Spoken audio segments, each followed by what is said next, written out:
है कांग्रेस पार्टी का ही कोई बड़ा नेता है जिसने ये खबर को लीक किया और उसके बाद ये पूरा प्रोसेस सामने आया। क्या जीतू पटवारी पर निशाना था? देखिए जाहिर बात है पटवारी का जो नाम अब तक मजबूती के साथ में अध्यक्ष पद पे था, हो सकता है कि आने वाले दिनों में उनका नाम जो है इस पद से हटता हुआ दिखाई। क्या जीतू पटवारी से छिन जाएगा अब प्रदेश अध्यक्ष का पद? क्या राज्यसभा के एक चुनाव ने जीतू पटवारी को मुश्किलों में डाल दिया है? आखिरकार जीतू पटवारी के पद को लेकर क्यों बार बार सवाल खड़े किए जा रहे हैं? इसके पीछे एक बड़ी वजह, जैसा कि शुरुआत में बताया गया, राज्यसभा चुनाव। कांग्रेस पार्टी से एक ही उम्मीदवार आगे किया गया था और वो उम्मीदवार थी मीनाक्षी नटराजन। लेकिन फॉर्म 26 को पूरी तरह से फिल ना करने की वजह से और कुछ मामलों को छुपाने की वजह से मीनाक्षी नटराजन का नामांकन रद्द हो जाता है। सुप्रीम कोर्ट जाने के बावजूद भी राहत नहीं मिल पाती है और सीधे तौर पर कहा जा रहा है कि मध्य प्रदेश की तीनों राज्यसभा सीट अब भारतीय जनता पार्टी के पाले में। शुरुआत में कई प्रोग्राम हमने किए जिसमें बताया गया कि ये राज्यसभा का चुनाव नहीं है, बल्कि इस चुनाव से तीन बड़े चेहरों के लिए परीक्षा, कि क्या वो ये परीक्षा पास कर पाएंगे, क्या कांग्रेस को मजबूत कर पाएंगे। और इन तीन बड़े चेहरों में बड़ा नाम जीतू पटवारी का ही था।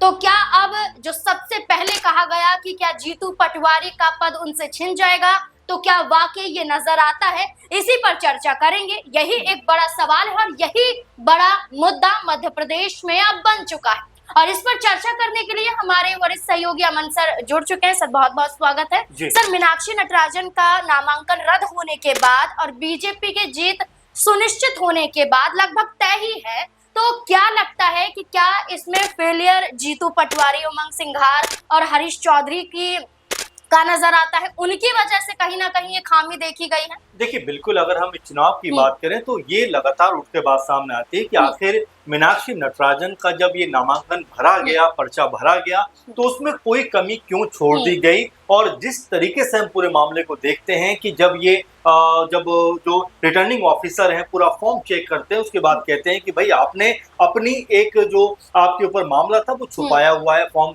26 के अंतर्गत, यानी कि आपको वो पूरा का पूरा भरना चाहिए था। और ये भी कहा गया कि कुछ घंटे का वक्त भी दिया गया, कुछ समय भी दी गई, मोहलत दी गई, लेकिन उसके बावजूद भी जो खामी थी वो फुलफिल नहीं हो पाई। उसके बाद मीनाक्षी नटराजन का जो पर्चा था वो यहाँ पर खारिज हो जाता है और बीजेपी ने जो तीसरा प्रत्याशी, यानी दो पहले उतार दिए और तीसरा प्रत्याशी महेश केवट के रूप में उतारा, उनको यहाँ पर जीत मिलती हुई दिखाई पड़ी। क्योंकि बीजेपी के तीनों ही जो कह सकते हैं कि यहाँ से नेता थे, वो नेता मतलब कि जो प्रत्याशी थे, उनको यहाँ पर जीत मिलती हुई दिखाई पड़ी। तो अब अच्छा, तो क्या सर बीजेपी को पहले से ही पता था कि तीसरी सीट भी लगभग उनके ही पाले में आएगी? ये लगातार बात कही जा रही है और लगातार इसके ऊपर विचार और तमाम तरह के बयान सामने आ रहे हैं कि आखिर बीजेपी जो झारखंड में भी अपना प्रत्याशी नहीं उतारती है, समर्थन देने की बात करती है परिमल को, एक बात। दूसरी बात हम राजस्थान में देखें तो वहां पर भी दो प्रत्याशी उतारती है। तो आखिर मध्य प्रदेश में ऐसा क्या हुआ कि उन्होंने तीसरा प्रत्याशी, दो प्रत्याशी उतारने के बाद महेश केवट के रूप में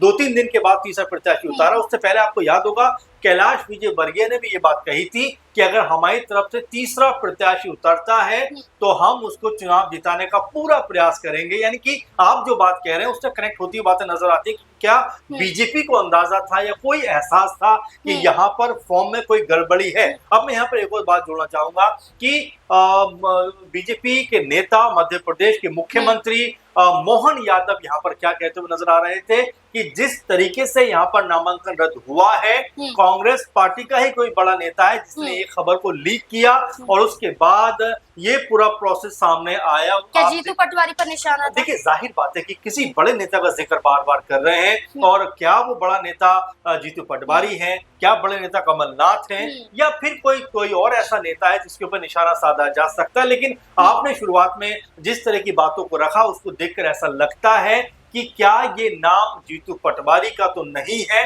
अगर नाम नहीं भी है तो क्या आला कमान कांग्रेस उनसे खुश नहीं है कि उनके अध्यक्ष रहते इतनी बड़ी चूक कर दी गई जब कांग्रेस पार्टी के पास में एक सीट का पूरा बहुमत था, लगभग कह सकते हैं 62-63 उनके पास सीटें दिखाई पड़ रही थी और ये लगा था कि आराम से एक सीट यहाँ से निकल जाएगी, तो आखिर खामी क्यों छोड़ी गई, इस बात को लेकर भी जीतू पटवारी से ये कहा जा रहा है कि सवाल जवाब का जो आला कमान है कांग्रेस का वो यहाँ पर करता हुआ दिखाई देता है। तो अब संभावना बन रही है कि क्या जीतू पटवारी की कुर्सी इस पूरे वाकये के बाद में जाती हुई दिखाई पड़ सकती है। एक वीडियो सामने आई थी और इस वीडियो की कुछ तस्वीर हम आपको भी दिखा देंगे। ये जो वीडियो था ये तब का वीडियो था जब सुप्रीम कोर्ट में ये मामला पहुंचा था कि नामांकन रद्द कर दिया गया। इसको चुनौती देते हुए ये जो मामला था सुप्रीम कोर्ट पहुंचा, तो इसी के तहत प्रेस कॉन्फ्रेंस रखी गई कांग्रेस पार्टी के जरिए। इसमें जीतू पटवारी से लेकर उमंग सिंघार और हरीश चौधरी वहां पर मौजूद थे, दिग्विजय सिंह भी मौजूद थे और जीतू पटवारी ने दिग्विजय सिंह को कहा था माइक देते हुए कि आप इस मुद्दे पर बोलिए, लेकिन दिग्विजय सिंह नाराज नजर आए और ये माना गया कि ये नाराजगी जीतू पटवारी से है। और कई विधायकों का ये कहना है कि जीतू पटवारी की वजह से कांग्रेस पार्टी मजबूत नहीं हो पाई है। चाहे राज्यसभा का चुनाव, इससे पहले लोकसभा का चुनाव भी हुआ था, इससे पहले विधानसभा का चुनाव भी हुआ था, कांग्रेस पार्टी लगातार गिर रही है मध्य प्रदेश में और दिग्विजय सिंह की नाराजगी भी इसी और इशारा कर रही है। देखिए जाहिर बात है और यहाँ पर जीतू पटवारी चूंकि कांग्रेस इकाई के अध्यक्ष है मध्य प्रदेश में, तो जिम्मेदारी उनकी बनती है और बननी भी चाहिए। क्योंकि आप देखिए मीनाक्षी नटराजन को लेकर जब हम ये प्रक्रिया देखते हैं तो कई नेताओं ने ये तक कहा कि क्या कांग्रेस पार्टी इतनी अनुभवी नेता कमलनाथ वहां पर है, दिग्विजय सिंह वहां पर है, जीतू पटवारी वहां पर है, क्या पर्चे को भी ठीक से भरना नहीं आता। और साथ में ये भी कहा गया, बीजेपी की जो अध्यक्ष है हेमंत खंडेलवाल, उन्होंने साफ तौर पे ये कहा कि हमें तो खबर नहीं कि उनके ऊपर क्या मुकदमे थे, क्या मामले थे, क्या नहीं थे, लेकिन हमें ये बात जो है वो कांग्रेस पार्टी के अंदर खाने से पता चली है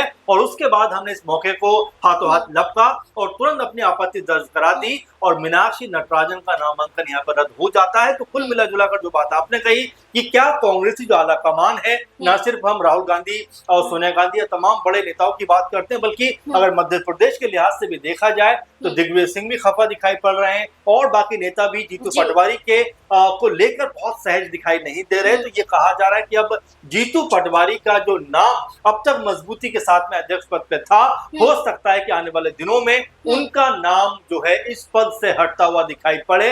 2-3 नाम निकलकर सामने आते हैं, हालांकि पुष्टि हम किसी नाम की नहीं कर सकते, लेकिन ये जरूर कहा जा रहा है कि 2-3 नामों के ऊपर मंथन चल रहा है। अब वो नाम कौन से होंगे और उससे महत्वपूर्ण बात कि क्या जीतू पटवारी, जिनको लेकर ये कहा जा रहा था कि कांग्रेस पार्टी को अगर कोई नेता ताकतवर मध्य प्रदेश में बना सकता है तो वो जीतू पटवारी हैं, क्योंकि जमीनी स्तर पर लगातार काम करते हैं, सरकार के सामने मजबूती के साथ में खड़े रहते हैं। ये सूत्रों के हवाले से कहा जा रहा है कि जो नाम होगा वो जयवर्धन का हो सकता है, दिग्विजय सिंह के बेटे का हो सकता है। इसके अलावा नाम अगर देखा जाए तो कमलनाथ का भी हो सकता है, वापसी हो सकती है इस पद को लेकर। क्या लगता है कि कौन सा नाम यहाँ पर सही बैठ? बहुत सारे नाम है जो मैं आपसे कह रहा था कि चाहे जय की बात करें या फिर हम नकुल नाथ की बात करें, ऐसे तमाम सारे चेहरे हैं जिनके ऊपर बात चल सकती है। अगर अनुभव के आधार पर देखें तो क्या कमलनाथ वो चेहरा हो सकता है? तो फिलहाल अभी हम पूरी तरह से तो नहीं कह सकते कौन चेहरा बनने वाला, लेकिन अगर जीतू पटवारी की यहाँ से विदाई होती है तो कांग्रेस पार्टी को एक बड़े झटके के तौर पर इसको देखा जाएगा, क्योंकि मोहन यादव ने बीते समय, आपको याद होगा, किस तरह के शब्द जो है जीतू पटवारी के लिए बोले थे, क्या कुछ उनके लिए नहीं कहा था, किस तरह के शब्दों का उनके लिए प्रयोग किया था, तो ये भी समय देखा था। लेकिन हो सकता है इन तमाम प्रक्रिया के बीच, इन तमाम प्रोसेस के बीच जीतू पटवारी जो अभी मजबूती के साथ में इस पद पर बैठे हुए थे, उनको कहीं अपना पद गंवाने को मजबूर ना होना पड़ जाए। बिल्कुल, क्योंकि ये कहा गया है कि 2023 के विधानसभा चुनाव में भी राव विधानसभा सीट से जीतू पटवारी को हार का सामना करना पड़ा और कमलनाथ को हटाकर जीतू पटवारी को प्रदेश अध्यक्ष बनाया गया और यही माना जा रहा है कि यही सबसे बड़ी गलती कांग्रेस पार्टी आलाकमान से हो गई। अब एक दिल्ली में समीक्षा बैठक की जाएगी कांग्रेस की, देखना होगा इस समीक्षा बैठक में क्या फैसला लिया जाएगा। क्या जीतू पटवारी के खिलाफ फैसला होगा, क्या फटकार लग सकती है आलाकमान से, क्या कुछ देखा जा सकता है? आपको क्या लगता है जीतू पटवारी की भूमिका को लेकर मध्य प्रदेश में? अपनी राय इस पूरे मुद्दे को लेकर जरूर दें। धन्यवाद।